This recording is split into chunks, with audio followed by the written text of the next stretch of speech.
اعوذ باللہ السمیع العلیم من الشیطان الرجیم من ہمزہ ونفخہ ونفثہ بسم اللہ الرحمن الرحیم رب اشرح لی صدری ویسر لی امری واحلل عقدۃ من لسانی یفقہوا قولی۔ آج آپ کے سامنے دوسرے پارے کا خلاصہ پیش کیا جا رہا ہے۔ اس پارے میں 5 مضامین ہیں۔ پہلا مضمون تحویل قبلہ کا ہے کہ مدینہ میں ہجرت کے بعد آپ صلی اللہ علیہ وسلم 15-16 ماہ تک بیت المقدس کی طرف منہ کر کے نماز پڑھتے رہے۔ اس کے بعد آپ صلی اللہ علیہ وسلم کا دل یہی تھا کہ قبلہ بیت اللہ ہو، تو اللہ رب العالمین نے قبلے کی تبدیلی کا حکم دیا اور فرمایا کہ قد نرى تقلب وجهك في السماء فلنولينك قبلة ترضاها۔ ہم نے آپ کے چہرے کو آسمان کی طرف اٹھتا ہوا دیکھا تو ہم نے آپ کا قبلہ اس طرف تبدیل کر دیا جس طرف آپ کے دل کی تمنا اور خواہش تھی۔ تو اس پر یہودیوں نے بہت زیادہ اعتراضات کیے، جبکہ اعتراضات تو نہیں کرنے چاہیے تھے، کیونکہ اس کا جواب پہلے سے دے دیا گیا کہ اصل قبلہ ابراہیم علیہ السلام کا وہ بیت اللہ ہی تھا۔ تو بہرحال انہوں نے اعتراضات کیے، تو اللہ رب العالمین نے اس کے ساتھ ہی مسلمانوں کو صبر کا اور اللہ کا ذکر کرنے کا حکم دیا ہے کہ آپ نے وہ باتیں کرتے ہیں تو کرتے رہیں، آپ پر اعتراضات کر رہے ہیں تو کریں۔ فاذکرونی اذکرکم، آپ میرا ذکر کریں میں آپ کا ذکر کروں گا۔ واشکروا لی ولا تکفرون، میرا شکر کرنا ہے، کبھی بھی میری ناشکری نہیں کرنی۔ وہ اعتراضات کر رہے ہیں، آپ ان کی پرواہ نہ کریں، بلکہ فاذکرونی، آپ میرا ذکر کرتے رہیں۔ اور یہ کہا گیا یا ایھا الذین آمنوا استعینوا بالصبر والصلاۃ، اے ایمان والو اللہ کی مدد حاصل کرو صبر کے ساتھ اور نماز کے ساتھ۔ اور فرمایا کہ اذا اصابتہم مصیبہ قالوا انا للہ وانا الیہ راجعون، مومن وہ ہیں، فرما بردار بندے اللہ کے وہ ہیں، جب بھی کوئی مصیبت آتی ہے تو انا للہ وانا الیہ راجعون پڑھتے ہیں۔ تو یہ ساری خوبیاں جن مومنوں اور مسلمانوں میں ہوں گی کہ فاذکرونی اذکرکم، اللہ کا ذکر ہو، شکر ہو اللہ کا، ناشکری نہ ہو، اور صبر اور نماز کے ساتھ اللہ کی مدد حاصل کریں۔ کوئی مصیبت اور پریشانی آئے تو انا للہ وانا الیہ راجعون پڑھیں۔ ان کے لیے فرمایا اولئک علیہم صلوات من ربہم ورحمہ، ان پر اللہ رب العالمین کی طرف سے صلوات ہیں، رحمت ہے، اور اللہ رب العالمین کی طرف سے جنت کا وعدہ ہے۔ اور اسی طرح دوسرا مضمون اس پارے کے اندر جو بیان کیا گیا ہے وہ ہے نیکی کی حقیقت اور نیکی کے مختلف ابواب۔ نیکی کی حقیقت یہ بیان کی گئی کہ لیس البر ان تولوا وجوہکم قبل المشرق والمغرب، نیکی صرف یہ نہیں کہ بیت اللہ کی طرف منہ کر کے نماز پڑھنی ہے یا بیت المقدس کی طرف منہ کرنا ہے، کیونکہ بار بار وہ اعتراضات کیے جا رہے تھے کہ قبلہ تبدیل کیوں ہوا۔ اللہ رب العالمین نے فرمایا قبلے کی تبدیلی میں اصل نیکی نہیں ہے، نیکی تو اصل یہ ہے ولیکن البر من آمن باللہ، اصل نیکی یہ ہے کہ اللہ پر ایمان کس کا پختہ ہے، والیوم الآخر، آخرت پر ایمان کس بندے کا زیادہ پختہ ہے، والملائکۃ والکتاب والنبیین، ملائکہ پر، کتابوں پر، نبیوں پر کس کا ایمان زیادہ پختہ ہے۔ اصل نیک وہی ہے، نیکی کی پہلی شرط ایمان ہے۔ وآتى المال على حبه ذوي القربى واليتامى والمساکین وابن السبیل، اور نیکی یہ ہے کہ اپنا مال اللہ کے راستے میں خرچ کیا جائے، یتیموں پر، مسکینوں پر، مسافروں پر، والسائلین وفی الرقاب، سوال کرنے والوں پر، گردنوں کو آزاد کرنے میں، اور واقام الصلاۃ وآتى الزکوٰۃ، نماز پڑھی جائے، زکوٰۃ دی جائے، والموفون بعہدہم اذا عاہدوا، یہ سارے نیکی کے کام ان کا ذکر کیا کہ اصل نیکی یہ ہے۔ اس کے بعد نیکی کی حقیقت بیان کرنے کے بعد نیکی کے ابواب، مختلف نیکی کی قسمیں بیان کی۔ ان میں سب سے پہلے قصاص کے بارے میں فرمایا یا ایھا الذین آمنوا کتب علیکم القصاص، اے ایماندارو تم پر قصاص لکھ دیا گیا ہے۔ فی القتلى الحر بالحر، جب بھی کوئی کسی کو قتل کرے تو اس کے بدلے میں قتل کر دیا جائے گا۔ بعض لوگوں کو یہ اعتراض ہو سکتا تھا کہ ایک بندے نے تو قتل کر دیا، اب بدلے میں اس قاتل کو بھی قتل کر دیا جائے، 2 قتل ہو جائیں گے۔ تو فرمایا وَلَكُمْ فِي الْقِصَاصِ حَيَاةٌ یا اولی الالباب، اے عقل مندو اس قصاص میں تمہارے لیے زندگی ہے کہ اگر ایک قاتل کو قتل کر دیا جائے گا تو کوئی معاشرے میں کوئی دوسرا قتل کرنے کی جرت نہیں کرے گا، دوسرا قاتل پیدا نہیں ہوگا۔ ایک قاتل کو اگر چھوڑ دو گے تو وہ بھی اور قتل کرے گا اور دوسرے معاشرے میں کئی قاتل پیدا ہوں گے۔ تو قاتل کو معاف کرنے کا جو حق ہے وہ کسی اسلامی حکومت کو نہیں ہے، بلکہ مقتول کے جو ورثاء ہیں وہ صرف قاتل کو چاہیں تو معاف کر سکتے ہیں۔ اس کے بعد روزوں کے احکامات بیان ہوئے، یا ایھا الذین آمنوا کتب علیکم الصیام، فرمایا کہ ایمان والو تم پر روزے فرض کر دیے گئے، جس طرح پہلے لوگوں پر بھی فرض تھے۔ روزوں کی حکمت بیان کی اور روزوں کے احکام اور مسائل پورے ایک رکوع کے اندر اللہ رب العالمین نے بیان فرمایا کہ اس کی حکمت یہ ہے کہ انسان جب اللہ کی حلال کردہ چیزوں سے رک جاتا ہے تو اس کو اپنے نفس پر کنٹرول آ جاتا ہے کہ وہ پھر اللہ رب العالمین کی نافرمانی نہیں کرتا۔ اور پورے اس رکوع کو رمضان کے ساتھ، روزوں کے ساتھ خاص کیا اور فرمایا کہ شہر رمضان الذی انزل فیہ القرآن، کہ رمضان کا مہینہ وہ بابرکت مہینہ ہے جس میں یہ قرآن نازل کیا گیا۔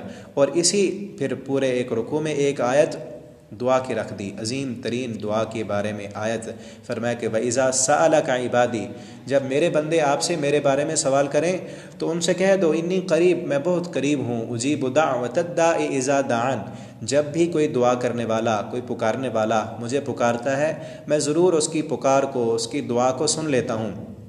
اب میرے بندوں سے کہو کہ مجھے پکار کر دیکھیں تو صحیح۔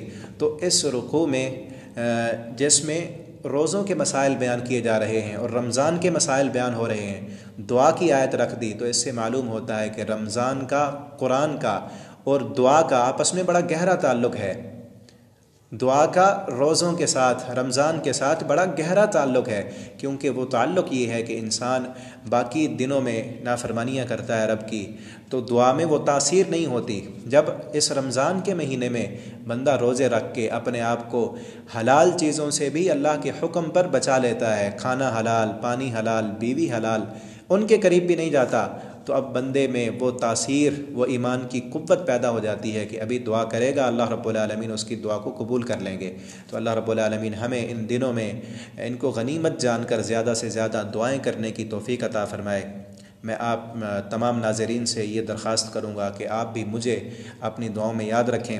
آگے نیکی کا ایک اور باب بیان ہوا کہ حرام کمائی سے اجتناب کرنا ہے۔ یہ رمضان، روزے، یہ صدقات، یہ اس وقت قبول ہوں گے، تمہاری عبادتیں اس وقت قابل قبول ہوں گی جب کمائی حلال کی ہو۔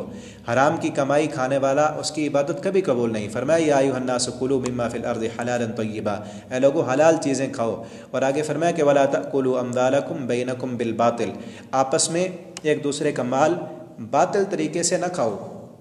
وَتُدْلُوا بِهَا إِلَى الْحُكَّامِ، حاکموں کے پاس جا کر تم سفارشیں کر کے کسی دوسرے کا مال نہ حق طریقے سے اپنا نہ بنا لو۔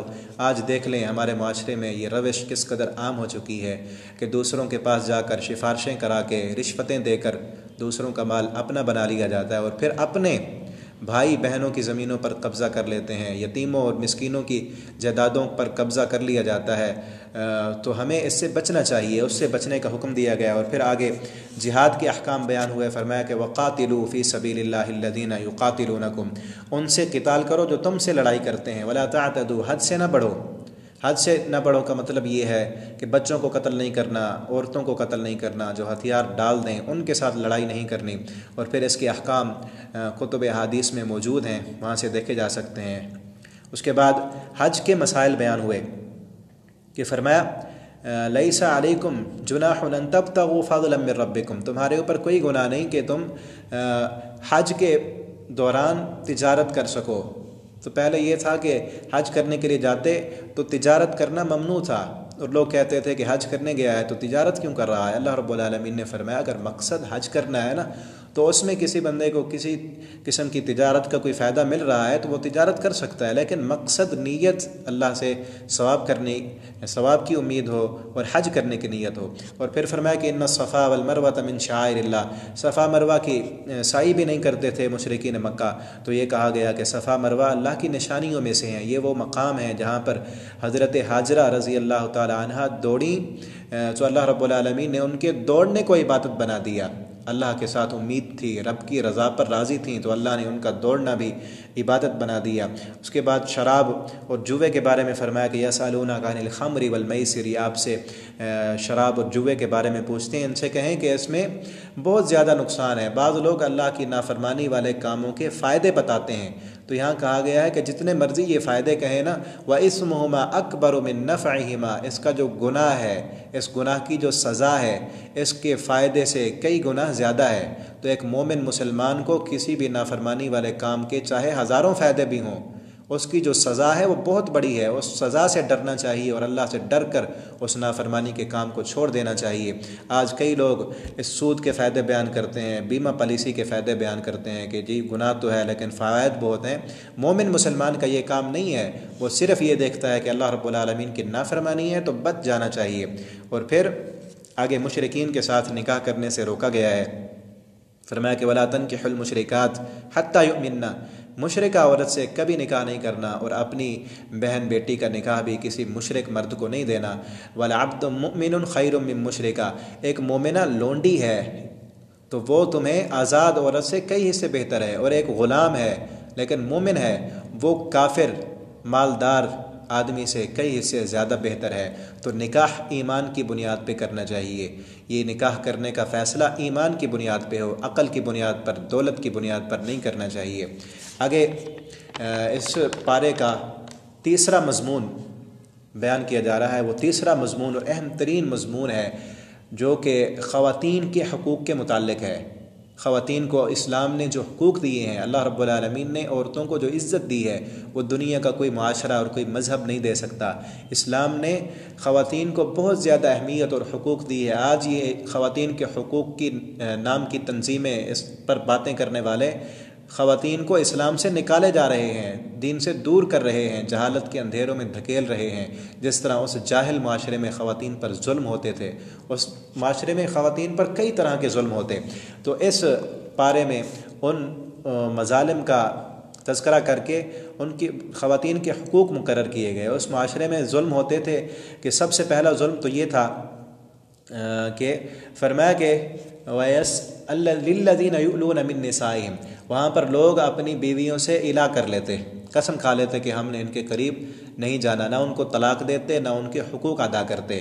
تو اس لیے فرمایا کہ لِلَّذِينَ يُؤْلُونَ مِن نِّسَائِهِمْ، آج سے قانون یہ ہے کہ جو لوگ اپنی عورتوں سے الا کریں گے تربص 4 اشہر، 4 مہینے تک وہ الا کر سکتے ہیں۔ اس کے بعد عورت کو حق حاصل ہے کہ وہ خامن سے علیحدگی لے لے، وہ ٹھیک طرح اپنے پاس رکھتا ہے تو ٹھیک ہے، ورنہ عورت کو حق ہے کہ وہ اپنے خامن سے خلا لے سکتی ہے۔ دوسرا ظلم تھا کہ بار بار طلاق دی جاتی تھی۔ ایک عورت کو نہ خامد اپنے پاس رکھتا نہ اس کے حقوق ادا کرتا، بلکہ ایک دفعہ طلاق دیتا، جب اس کی عدت ختم ہونے لگتی پھر اس سے نکاح کر لیتا، پھر طلاق دے دیتا، جب عدت ختم ہونے لگتی پھر نکاح کر لیتا، اس طرح بار بار طلاق دیتا، بار بار اس سے پھر رجوع کر لیتا تھا۔ تو اس سے بھی منع کیا گیا، فرمایا کہ الطلاق مرتان، طلاق اب صرف 2 دفعہ ہے، 2 چانس ختم کر دیے، تیسری مرتبہ اگر طلاق دینے کے بعد عدت ختم ہو گئی تو اب دوبارہ اس سے نہ رجوع کر سکتا ہے، اب رجوع کی کوئی صورت نہیں ہے، الا یہ کہ اگر وہ عورت اب کسی اور مرد کے ساتھ جا کر نکاح کرے، اس کے ساتھ مکمل طور پر زندگی بسر کرنے کے لیے، تو پھر اگر اس کا دوسرا خاوند کسی وجہ سے بائی چانس ان کی آپس میں نہیں بن پاتی، دوسرا خاوند بھی اسے طلاق دے دیتا ہے، تو پھر اب اپنے پہلے خاوند کے پاس وہ آ سکتی ہے۔ اس طلاق کے مسائل بڑے وسیع ہیں، آپ علماء سے اس بارے میں پوچھ سکتے ہیں۔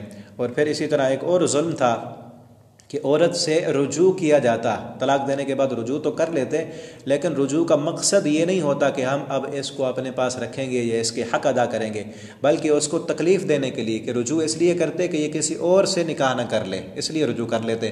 تو فرمایا گیا وَإِذَا طَلَّقْتُمُ النِّسَاءَ فَبَلَغْنَ أَجَلَهُنَّ فَأَمْسِكُوهُنَّ بِمَعْرُوفٍ، کہ جب تم عورتوں کو طلاق دو اور پھر وہ اپنی مقررہ عدت تک پہنچ جائیں، فَأَمْسِكُوهُنَّ بِمَعْرُوفٍ، اگر رکھنا ہے تو ٹھیک طریقے سے رکھو اور چھوڑنا ہے تو پھر تمیز سے انہیں چھوڑ دو، وَلَا تُمْسِكُوهُنَّ ضِرَارًا، تکلیف دینے کے لیے ان کو تم اپنے پاس روک کر نہ رکھو، لِتَعْتَدُوا، تاکہ تم حد سے گزر جاؤ، وَمَن يَفْعَلْ ذَلِكَ فَقَدْ ظَلَمَ نَفْسَهُ، جو بندہ یہ کرے گا نا وہ اپنے نفس پر ظلم کر رہا ہے۔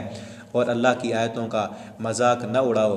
اور پھر اسی طرح ایک اور ظلم، چوتھا ظلم یہ تھا عورتوں پر کہ طلاق کے بعد نا جس عورت کو طلاق ہو جاتی اس کو دوبارہ شادی کرنے کی اس کے ولی، اس کے وارث اجازت نہ دیتے، تو اس ظلم کا بھی ذکر کر کے حق مقرر کیا گیا کہ وَإِذَا طَلَّقْتُمُ النِّسَاءَ فَبَلَغْنَ أَجَلَهُنَّ فَلَا تَعْضُلُوهُنَّ أَن يَنكِحْنَ أَزْوَاجَهُنَّ، کہ جب کسی عورت کو طلاق ہو جائے اور اپنی مقررہ عدت گزارنے کے بعد اب کسی اور مرد کے ساتھ وہ شادی کرنا چاہتی ہے تو اس کو اجازت ہے، تم اس پر جبر نہیں کر سکتے، اسے روک نہیں سکتے۔ تو اس جاہل معاشرے میں یہ سارے ظلم عورت پر ہوتے تھے، اور اس سے پہلے بیان کیا گیا کہ اس معاشرے میں عورت کو حیض آ جاتا تو ان حیض کے ایام میں، مینسز کے دنوں میں، وہ عورت کے قریب نہ جاتے، نہ اس کے ساتھ کھاتے، نہ اس کو اپنے گھر میں رکھتے، بالکل ہی اسے دور کر دیتے۔ بعض لوگ تو علیحدہ جنگلات میں کمرے ان کے لیے مختص کرتے، وہاں جا کر چھوڑ دیتے۔ تو اللہ رب العالمین نے فرمایا کہ وَيَسْأَلُونَكَ عَنِ الْمَحِيضِ، یہ آپ سے حیض کے بارے میں پوچھتے ہیں، قُلْ هُوَ أَذًى، ان سے کہیں یہ تکلیف ہے، صرف خاوند بیوی والا تعلق اس سے پرہیز کرنا ہے، جماع نہیں کر سکتے، باقی ان کے ساتھ رہنا بھی ہے، کھانا پینا بھی ہے، وہ عام انسان کی طرح ہے، وہ تمہارے ساتھ ہی زندگی بسر کرے گی۔ تو یہ سارے حقوق اسلام نے عورتوں کو عطا کیے ہیں، اور اس سے بڑھ کر اس سب حقوق بیان کرنے سے پہلے فرمایا وَيَسْأَلُونَكَ عَنِ الْيَتَامَى، کہ یہ آپ سے یتیموں کے بارے میں سوال کرتے ہیں، آپ ان سے کہہ دیں وَإِصْلَاحُ لَهُمْ خَيْرٌ، ان کے ساتھ خیر کا پہلو رکھنا ہے، کہ یہ بعد میں یہ جو ظلم تھے عام عورتوں پر تو ہوتے تھے، جو مسکین ہے، جو یتیم ہے، وہ عورت جس کا باپ فوت ہو گیا، کوئی اس کا ولی وارث نہیں، اب اس پر تو یہ سارے ظلم کرنا بالاولیٰ آسان تھا، اس لیے پہلے یتیم کا ذکر کر کے فرمایا کہ اس یتیم کے ساتھ اچھا سلوک کرنا ہے۔ تو اسلام نے عورتوں کو بہت اچھا اعلیٰ حقوق دیے ہیں۔ گھر کی چار دیواری میں اسلام نے عورت کو عزت دی ہے، اور چار دیواری میں ہی، اسلام میں ہی، قرآن میں ہی عورت کی عزت اور عظمت ہے۔ جو عورتیں گھر کی چار دیواری سے باہر نکل کر اپنی عزت کو حاصل کریں، اپنے حقوق کے نعرے لگائیں، وہ پھر لوگ اس کے حقوق پامال ہی ہوں گے، وہ پریشان ہی ہوگی، وہ روڈوں پر ذلیل و خوار ہوگی۔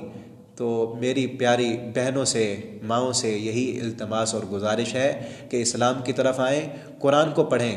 اسلام نے جو عورت کو مقام اور عظمت دی ہے، یہ عظمت اور مقام کہیں اور نہیں ہے۔ اتنی عظمت دی، اتنی عظمت دی کہ جس گھر میں فرمایا بیٹی پیدا ہو جائے اس گھر میں رحمت ہے۔ دو بیٹیوں کو جو پرورش کرے اللہ رب العالمین اس پر جنت عطا کرتے ہیں۔ اور پھر جب بڑی ہو جائے، عورت بڑی ہو جائے اور شادی ہو جائے اس کی، تو خاوند کے لیے اسے برکت بنایا، اس کے لیے سب سے دنیا کا اہم ترین دنیا کی نعمت عطا کی کہ نیک بیوی دنیا کا سب سے بہترین خزانہ فرمایا نیک بیوی ہے۔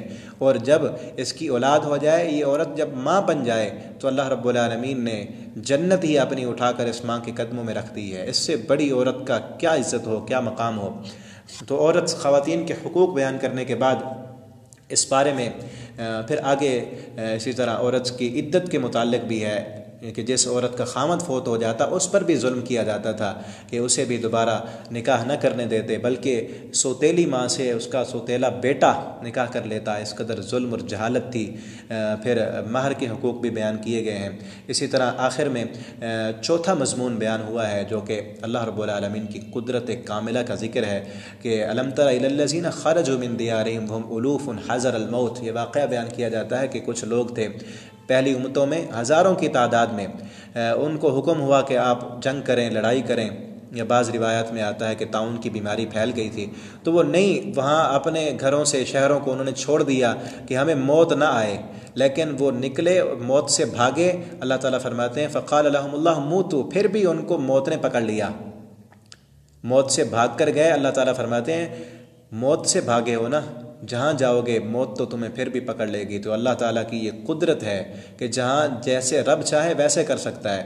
اور آگے پھر طالوت کا قصہ بیان ہوا ہے، اس میں بھی یہی ہے کہ کم من فئۃ قلیلۃ غلبت فئۃ کثیرۃ باذن اللہ۔ کئی دفعہ ایسے ہوتا ہے کہ تھوڑے لوگ زیادہ لوگوں پر غالب آ جاتے ہیں اللہ رب العالمین کی قدرت سے، رب کی حکمت سے۔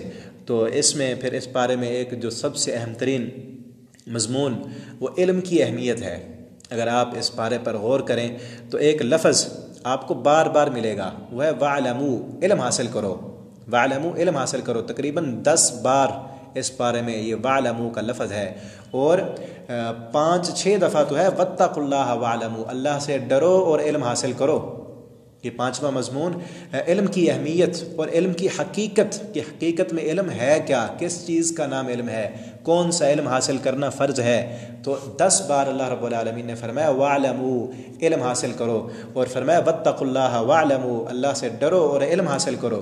اور حقیقت کیا ہے علم کی کہ کون سا علم حاصل کرنا ہے؟ فرمایا وَاتَّقُوا اللَّهَ وَاعْلَمُوا أَنَّ اللَّهَ مَعَ الْمُتَّقِينَ، اللہ سے ڈرو اور اس بات کا علم حاصل کرو کہ اللہ رب العالمین متقی لوگوں کے ساتھ ہیں، تقوی والے بن جاؤ۔ اور اسی طرح آیت نمبر 196 میں فرمایا وَاتَّقُوا اللَّهَ وَاعْلَمُوا أَنَّ اللَّهَ شَدِيدُ الْعِقَابِ، اللہ سے ڈرو اور اس بات کا علم حاصل کرو کہ اللہ سخت سزا دینے والا ہے، اللہ کی نافرمانی کرو گے تو اللہ رب العالمین سخت سزا دیں گے تم کو۔ اور آیت نمبر 203 میں فرمایا کہ وَاتَّقُوا اللَّهَ وَاعْلَمُوا أَنَّكُمْ إِلَيْهِ تُحْشَرُونَ، اللہ سے ڈرو، وَاعْلَمُوا اور اس بات کا علم حاصل کرو کہ أَنَّكُمْ إِلَيْهِ تُحْشَرُونَ، ایک دن تم نے اپنے رب کے پاس جانا ہے۔ یہ علم حاصل کرنا ہے۔ اصل حقیقی علم یہ ہے کہ انسان کے دل میں اللہ کا ڈر اور تقوی ہر وقت ہو، اور یہ علم ہو کہ اللہ سخت عذاب دینے والا ہے، سخت سزا دینے والا ہے، اللہ متقی لوگوں کے ساتھ ہے، اللہ کی مدد متقی لوگوں کے ساتھ ہے، اور ہم نے اللہ کے پاس پلٹ کر جانا ہے۔ آیت نمبر 223 میں فرمایا وَاتَّقُوا اللَّهَ وَاعْلَمُوا أَنَّكُمْ مُلَاقُوهُ وَبَشِّرِ الْمُؤْمِنِينَ، اللہ سے ڈرو اور اس بات کا علم حاصل کرو کہ تم اللہ سے ملاقات کرنے والے ہو۔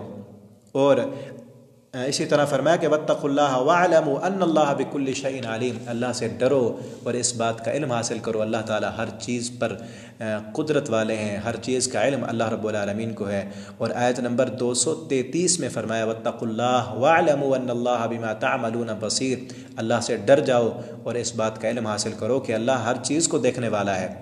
اور آیت نمبر 235 میں فرمایا وَاعْلَمُوا أَنَّ اللَّهَ يَعْلَمُ مَا فِي أَنفُسِكُمْ فَاحْذَرُوا، علم حاصل کرو کہ ان اللہ یعلم ما فی انفسکم، اللہ تعالیٰ تمہارے دل میں جو ہے وہ بھی جانتا ہے۔ یہ اصل حقیقی علم حاصل کرنا ہے۔ دنیا کی ڈگریاں لینا، بڑے سے بڑے عہدے لے لینا، یہ کوئی علم کی بات نہیں ہے۔ اصل علم یہ ہے، حقیقی علم یہ ہے کہ اللہ سے ڈر کر یہ علم حاصل کرنا ہے۔ ان اللہ یعلم ما فی انفسکم، جو دل میں چھپاؤ گے نا اللہ تعالیٰ اسے بھی جانتے ہیں۔ فاحذروا، اللہ سے ڈرو، واعلموا ان اللہ غفور الرحیم، اور اس بات کا علم بھی حاصل کرو کہ اللہ غفور الرحیم بھی ہے۔ معافی مانگو گے تو اللہ رب العالمین معاف کرنے والا بھی ہے۔ اور فرمایا آیت نمبر 209 میں فَاعْلَمُوا أَنَّ اللَّهَ عَزِيزٌ حَكِيمٌ، اس بات کا علم حاصل کرو کہ اللہ رب العالمین غالب بھی ہیں اور حکمت والے بھی ہیں۔ تو اللہ رب العالمین سے دعا ہے اللہ تعالی ہم سب کو قرآن کریم کو پڑھنے کی، سمجھنے کی توفیق عطا فرمائے۔ یہ جو مضامین بیان ہوئے ہیں اللہ رب العالمین ان سب مضامین کی حکمتیں سمجھ کر ان کے مطابق اللہ تعالی ہمیں زندگی بسر کرنے کی توفیق دیں، اور اس قرآن کو اللہ رب العالمین ہم سب کے لیے قیامت کے دن سفارش کا ذریعہ بنا دیں۔ آخر دعوانا الحمدللہ رب العالمین۔